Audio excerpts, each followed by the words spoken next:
In the emergency communication profession, 911 operators and dispatchers will oftentimes receive a battering from irate callers who speak with them in a less than civil manner. Expletives, derisive comments, and cruel remarks are among the insults which are hurled at telecommunicators whose job it is to help the public. But how should a 911 operator respond when the caller is being abusive towards them? This is Lifeline.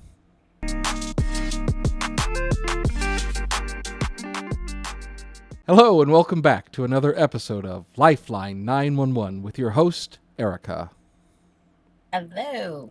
I'm your co-host, Gary, and today we are discussing slings and arrows, the things that 911 operators have to go through on a nearly daily basis.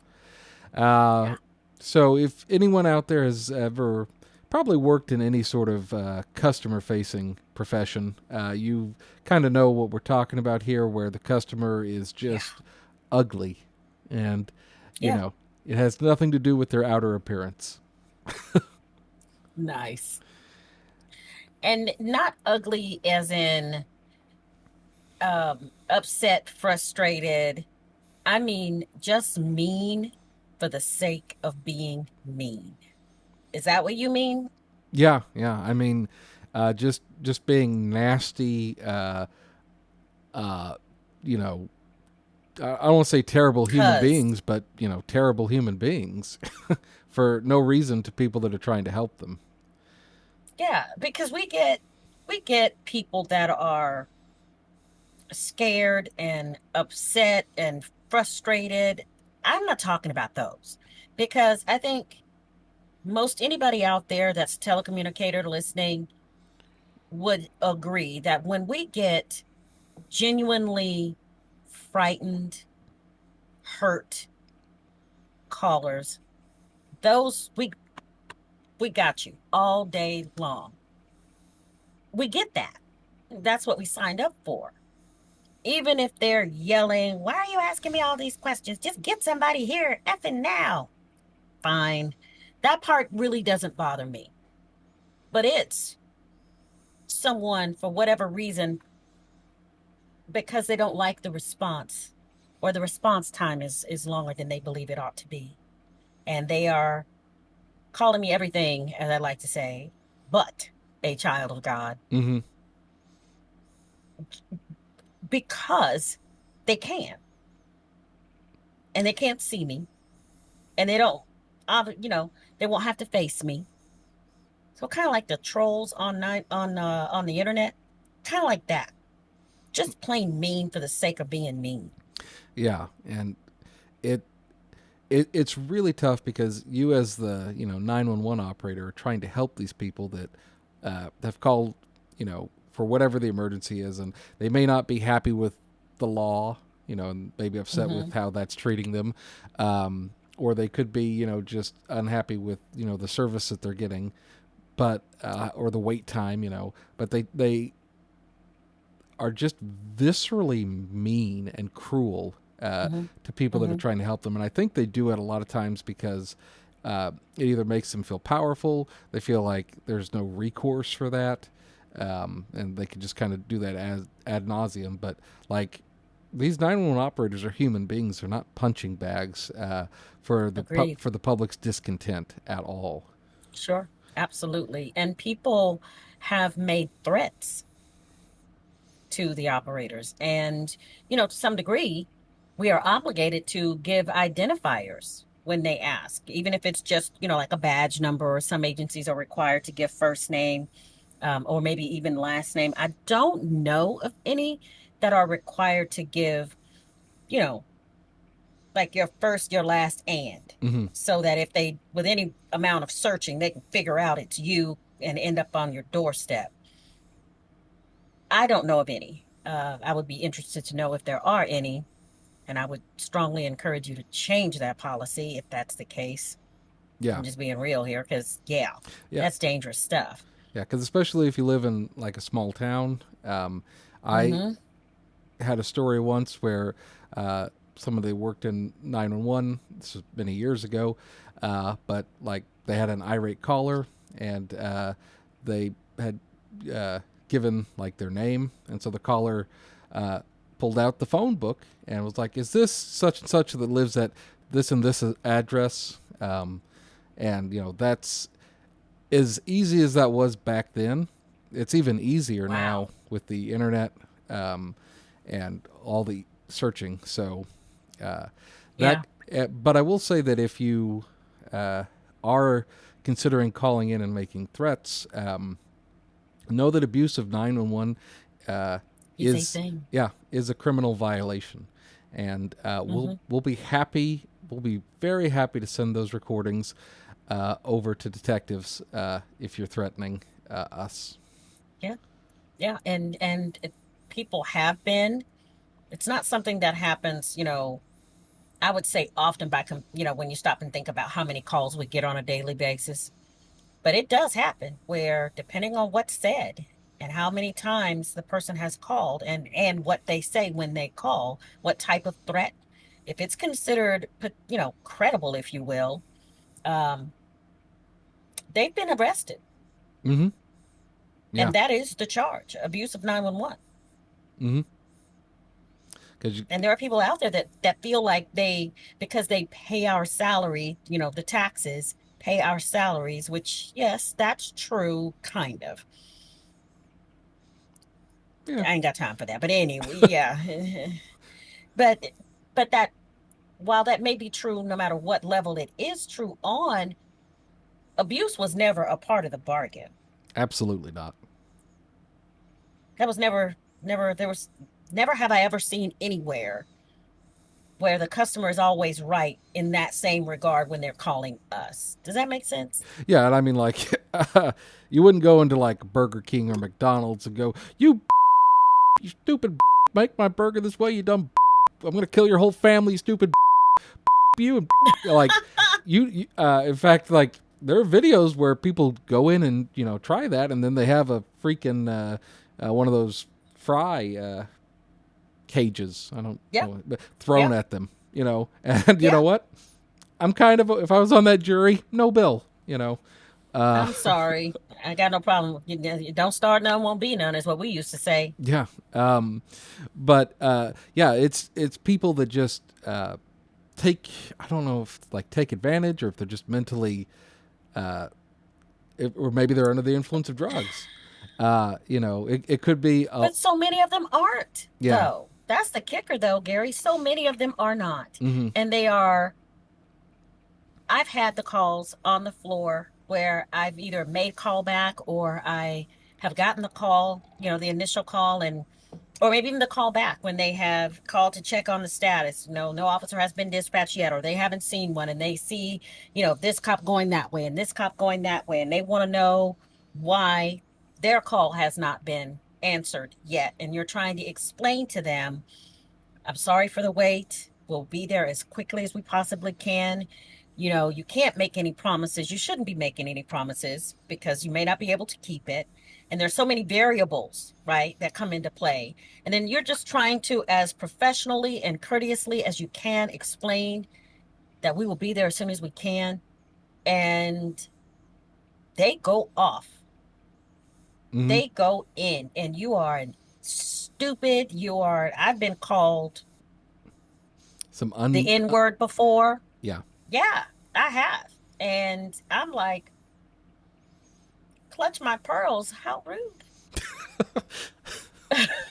At least. All because, at the very least, right? And all because their neighbor ran over their mailbox because of a feud they've been having for the last month or whatever. And we're not there to go over there and break down the door and drag them out, kicking and screaming, stuff them in the back of the patrol car, and justice is served. Yeah. And I'm everything but a child of God because of that. And I wonder if, because they say when people drive their cars, especially if they have tinted windows, they tend to drive much, much more aggressively than if like they had their windows down because people can see them and they can Mm-hmm. see other people. Like Yeah. I wonder if like these people, like they surely can't act like this in person. Like if you had like if that guy that used the N word with you, like he would never Mm-hmm. like I would hope not. Like, Well, anymore, I don't know. yeah, that's true. But Yeah, like yeah. you'd get a beating for that, and like if you were physically with Normally, somebody, one would expect. yeah, Well, yeah, because out in public, you don't know me. You don't know how I might respond. You don't know. This is Texas after all. yeah, fair Yeah. point. I mean, I could be packing and I don't necessarily have to have a license to pack depending on, where I pack it. And I feel like that might be showing a little bit of my I feel like you don't have to have that anymore. No, Anyway, it's open carry. again, yeah, you don't know how a person will respond and you place yourself in danger when you become confrontational Hmm. like that, right? Without knowing where this person's mental and emotional stability is. Yeah, So why do they do that? like, is it because they? It can't be like anonymous because most of the time you know their name and their phone number. We know Like, something. yeah. So is it just a kind of like people on the internet will say really horrible things? It Yeah, like because they feel that veil of they're safety. safe. Yeah, Yeah, like because they've got a screen name that is not their own. mm-hmm, You don't know them. And the picture that they have up is not them. mm-hmm, It's, some avatar or something, some cartoon. So there's no identifying information going out. So they feel safe belittling the persons that are there to help. mm-hmm. It's I don't understand that. Yeah, and I mean, like, we're not psychologists. We just kind of experience these things in our job, and Sure. I think probably a lot of people, especially in public service, have to have Hmm. these kind of like have these things happen to them. Like like the DMV gets crapped on all the time, right? Um, I mean, yeah. yeah, and But they also have they also have these interesting individuals that are kind of hanging out there sometimes called troopers. mm-hmm, yeah. So I've seen them. yeah, and so like it's I don't know. It's just a weird phenomenon. I will say, like, we're in Texas and it gets really hot in the summer. And I think I do, Hmm. I would say that I do notice usually like people get more agitated when it's hot or like when a full moon's Yeah. out. I mean, I know that there's like Yeah. no scientific studies that have been done on that. But like the feeling that I get after having been in this business for 17 years is that the weather very much does affect people's humanity. I don't know, their Yeah. kindness to each other. Behavior. Yeah. Yeah. And so that's one side of that situation. So for everybody that's out there, well, this conversation was born out of, or this topic was born out of a situation where we had one of our operators got into a thing with a person on the phone, and that person expressed a sentiment that I cannot repeat here. And the operator basically said, not the same sentiment, but more or less, I don't appreciate how you're speaking to me. And me doing my job because a complaint came and it started at the top and made its way back down. And so now it lands on my desk and I'm like, Hmm. okay, I have to have a conversation with this person. And I said the things that I was supposed to say. Look, we can't be rude. I get it. Yeah, she probably could have said some things differently, but we're going to have to talk about this and there may be some consequences for the way that you behaved despite the way that she behaved. And so Mm. I thought it was done until a few days later. I can't remember if I'd gone on days off or the operator went on days off, but at any rate, we come back together and I'm passing by and the operator says, "Hey, can I talk to you about this call?" And I said, "Sure." And they made their case. And their case was, or their defense was, I'm a human being and I should not be spoken to in this way. I don't deserve to be spoken to in this way because I am a human being. But then, second to that, I am a first responder and I'm only trying to do my job which is help. Thankfully, it wasn't a life or death situation, but no matter, I am still a person and I don't deserve to be treated this way. And all I did was defend myself. I didn't curse them out. I didn't break all these rules that, so I don't understand why we're even entertaining a consequence for me when all I did was defend myself. Hmm.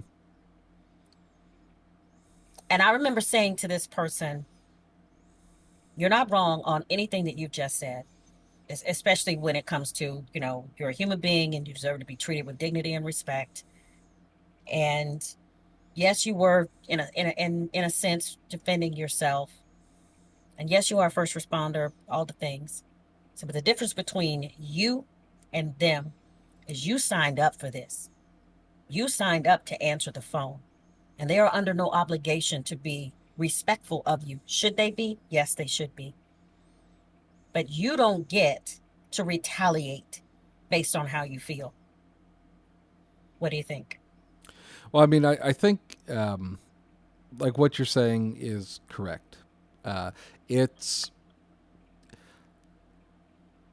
I don't know. It's very frustrating, especially when you're Mm-hmm. you. Most people that go into this job do it for the power, the glory, and the money that comes from it. Oh, wait a minute. Let me check my notes. No, no. Most people go into this job because they want to help people, Sure.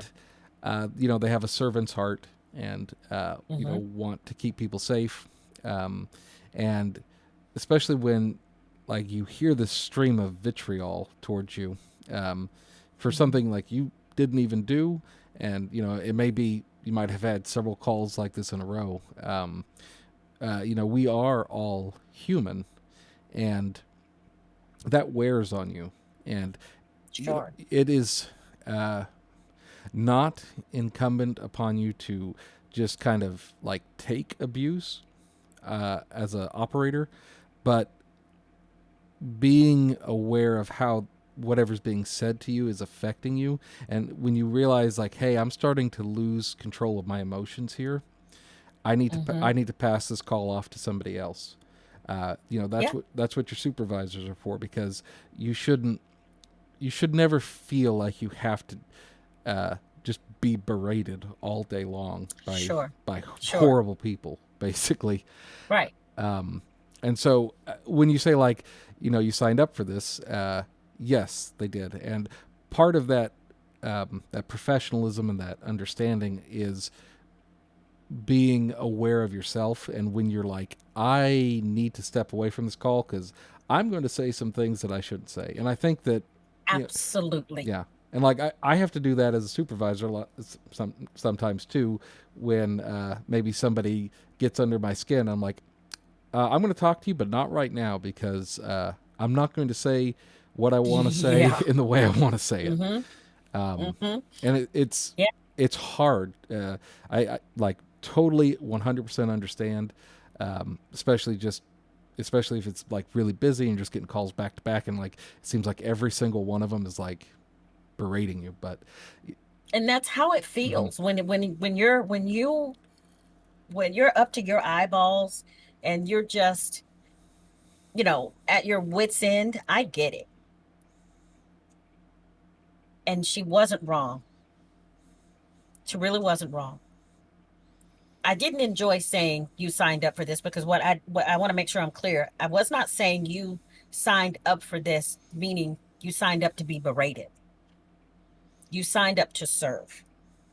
And an unfortunate reality of this work is you will have people that will speak to you in ways that are not okay. But like Gary said, you have to know where your limit is. And I hope, see it approaching before it gets to the place where your cup has indeed runneth over. Before you get there, recognize it, go talk to your leadership and say, hey, can I take a minute? But don't make it a habit, because every time someone says something that gets under your skin, your supervisor's not going to understand you need to take a break every single time. right, yeah. Uh, And like I think that most of the time, most people can get through like these kind of abusive calls, but every once in a while, like it could just be you woke up you as the call taker woke up on the wrong side of the bed today. Maybe your armor's not as thick as it normally is. You're Sure. tired. You know, there could be dozens of things like, and just be like, Or life happened to you yeah, you know, because also. 911 operators are people too. Yeah. And just it kind of goes back to those that how to take care of your of yourself episode that we did, where it's like, Yeah. what are the ways that you de-stress? So just tell, as you said, tell your supervisor, I need to take a few minutes, and unless it's slamming and jamming and buildings are exploding, we're probably gonna be like, yeah, go ahead, take some time. Yeah. Um, Yes. because we've all been there. We know that it Of can course. really suck. So how do you like how do you get through that in like 5 or 10 minutes? Like that stress of that emotion. Like do you like whatever it is that works for you? Walk it off. Sit in a quiet room. You know, I do. yeah. Read a book. Sometimes I have to say, because even, we're working supervisors, not in the same as, maybe some of the agencies that are smaller than ours, but we are taking complaints, fielding complaints. We're taking care of our people. We're directing and we're responsible. So we've got a lot going on. And when we have something happen, whether it be a employee that blows up and challenges our professionalism, or we have someone on the phone doing the same, how many times have us, when we worked on shift, just said, I'm gonna need a minute. I need a minute. Yeah. Or I will say to you, you need a minute. Whether you realize it or not, you need a minute Mm, before it ends up being this thing. But I love what we have is we will vent to each other. We will go to a safe space. We have a safe space and we will do all the things, basically jump up and down and blow into a pillow, whatever that looks like. We will do that and then go back out and deal with what we have to. I think the most important thing is remembering, while yes, you signed up to serve, you didn't sign up to be a punching bag, but can't you can't be too sensitive either. There's a balance to be had with everything, I hmm. think.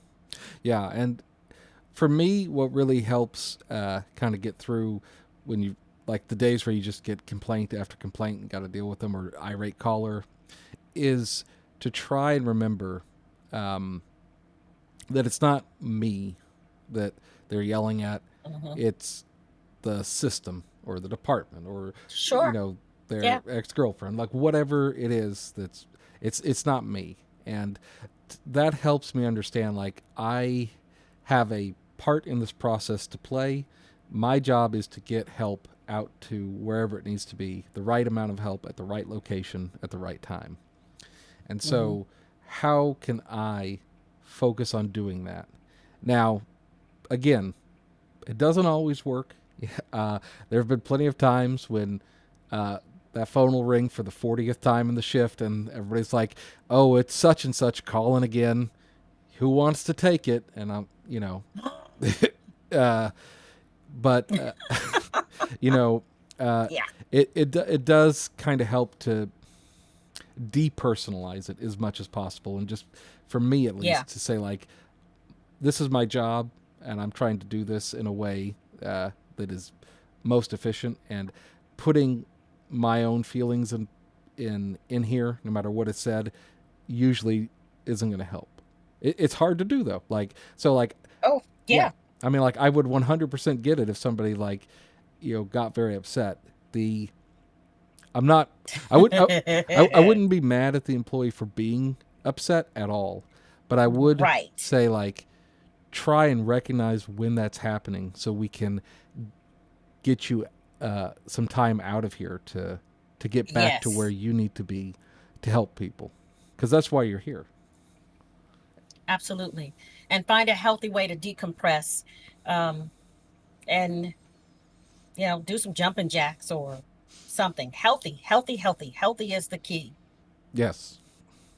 Uh, And if it really becomes something that starts to negatively impact your well-being, recognize that and reach out to and get some help with that, because there are resources out there for all of us. Hmm. And I would say the first one is your leadership. Reach out to them. Yeah, because we've all been doing this a long time, and we've all been there, and we're all a little bit crazy and battle scarred, but that helps us kind of get together and work. I will say that it got really bad. Those kind of calls, I think, um, in 2020, and I think Yeah. if it feels like it is kind of we're getting fewer of them. Maybe I would say. Yeah, I think so. And we get a lot of I feel like we get an uptick in them during elections, Yes. Yeah. and when there are things going on in our political arenas that have people a little stressed or ticked off, Hmm. and then you add in their personal lives and whatever else might be going on there, and they just start to feel like they're spiraling out of control. And again, it's not us, Yeah. but we're right there and we're in front of them or on the phone, and our situation, or however long it's taken the officers to get there, is that extra grain of rice on the scale that just has it all come tumbling down. And you never know what people are really going through too. So try to thicken your skin a little. Easier said than done, though. Absolutely. Yeah. And uh, forgive yourself if you have a slip up. We're human. We Yes. all do it. Uh, I mean, I've never gotten mad at anyone in my life, but some people have. I'm looking around for the lightning bolt that's gonna come. Oh, that's right. You're over there. Yeah. I'm safe. Cool. But yeah, forgive yourself if you're human. It's okay. Yeah. Yeah. Um, all right. Well, let's on that note move on to mailbag and see what some of our Mailbag. subscribers have asked. Ding ding, mailbag's here. It's the sound we love to hear. Quick and bright, the vibe is clear. Let's read your words with a cheer. Okay, our first is from Peter K. Nolan 538. He asks, "What happens if I report something I thought was an emergency, but it turns out to be a misunderstanding?" Well, I think it kind of depends, but uh I'm gonna say maybe if you thought you saw a person lying on a bench and you thought maybe they were in need of a medical attention, or they were in some sort of distress, and you call and you realize that that's not the case. As soon as you do, give us a call back, or whatever agency you're in, give them a call back. Now, there's no guarantee that you're saying never mind is going to never mind the response, but I still think that it's best that you call back and give as much of an update as you can, and then let 911 decide how best to respond Hmm. to what you say. Right. Yeah. Because if you're reporting something in good faith, you're not going to be necessarily held responsible for like making a Yeah. false call to 911. Yeah, that's different. Yeah. So That's completely different. yeah. So if you're like, thought I saw two people arguing, but it was just two brothers that were wrestling in the yard. You know. Yeah, That. the horseplay, Yeah. that's different. Yeah. And kind of going along with your point on that, if you do like butt dial, which happens a lot, Yes. stay on the line and say, "Hey, everything's fine," because otherwise we have to use Yes. resources to get in contact with you to make sure everything's okay. You're not in trouble. Just Yeah. say, "Hey, what's going on?" Yeah, absolutely. From Fire Mom for Life asks, "My kid is learning about emergencies in school. Is it okay for children to practice calling 911, or is that discouraged?" Oh, bless their little pointed heads. Uh, it's lovely that they're learning. Uh, yes, it is discouraged for them to call and practice. We don't want to. We don't want to over chastise though if they do call and they are just practicing because they have just learned that 911 is actually a thing. And if they call, somebody really is going to pick up. We Mm, don't want them to get it in their head that it's not okay to call when the time really comes. So to answer your question, no, we'd really rather you not practice, but we also don't want to scare the bejesus out of the child and then scar them to where they won't call when it's time to call. exactly. Yeah. It kind of goes back to that episode of Child Callers from the Mouths of Babes. Uh, Yes, where yes. yeah, where you want to train them, and I think we all realize that kids do need training, and kids are going to make mistakes, unlike Yep. adults who never make mistakes. I Um, mean, what? um, if you do have a kid that's interested, or you're interested in teaching your kid how to call 911, you can either practice with them, pretending to call, and you could be the 911 Hmm. operator, or even get in touch with your local police department through the public information office. I'm sure they would love to set up a thing at a school or to help teach the Yes. kids. Yeah, most agencies don't have any problem with that. And even if you can't come into the 911 center, the officers, maybe school resource officer, there's ways. But he's right. The PIO, if you will, Public Information Office is going to be the best place to start. And our last question today is from Quiet Zone Resident. Asks, can deaf or hard of hearing people text 911 now? How reliable is that compared to voice calls? Yes, and absolutely because we are required to give them the same access to 911 as any hearing person. It's, There is it's almost the straight from the quality of textbook. service. I mean, what is true? Yeah. Yeah, you're right. I guess that is right from our TDD training that we have to do every twice a year. Yeah. I guess it is. And my brain just went whoop. It just pulled it right out. It worked, Gary. The training works. But no, no. All kidding to the side, they are entitled to the same level of service, and we have to provide them equal access. So the answer to your question is yes. Hmm. Yeah. And I'm not sure about in other states, but like in the state of Texas, there's something called video relay, which lets Yes. the deaf community like sign to somebody who's an interpreter, and that interpreter will be on the phone talking to 911. Hmm. So yeah, Yeah. the access is equal, and then to make sure that everybody that needs help can get it, no matter what their situation is. Agree. And we hope that you all feel like we gave you some help if you needed it today. Maybe not. But we appreciate you joining us and following along. If you have any comments or instances where you may have been taking a call and felt like the caller was abusive, or you have any tips or techniques on how to like de-stress after one of those difficult incidents, please feel free to leave it below in a comment or shoot us an email to lifeline911podcast@gmail.com, and make sure you like and subscribe. From all of us at Lifeline 911, I'm Gary, I'm Erica. and we will see you next week. Thank you for watching our production of Lifeline 911. If you have any questions about today's topic or topics you'd like us to cover in the future, please reach out to us at lifeline911podcast@gmail.com. This has been a production of Lifeline 911 Podcast, copyright 2025. From all of us at Lifeline, stay safe out there. And until next time, this is Lifeline 911 signing off.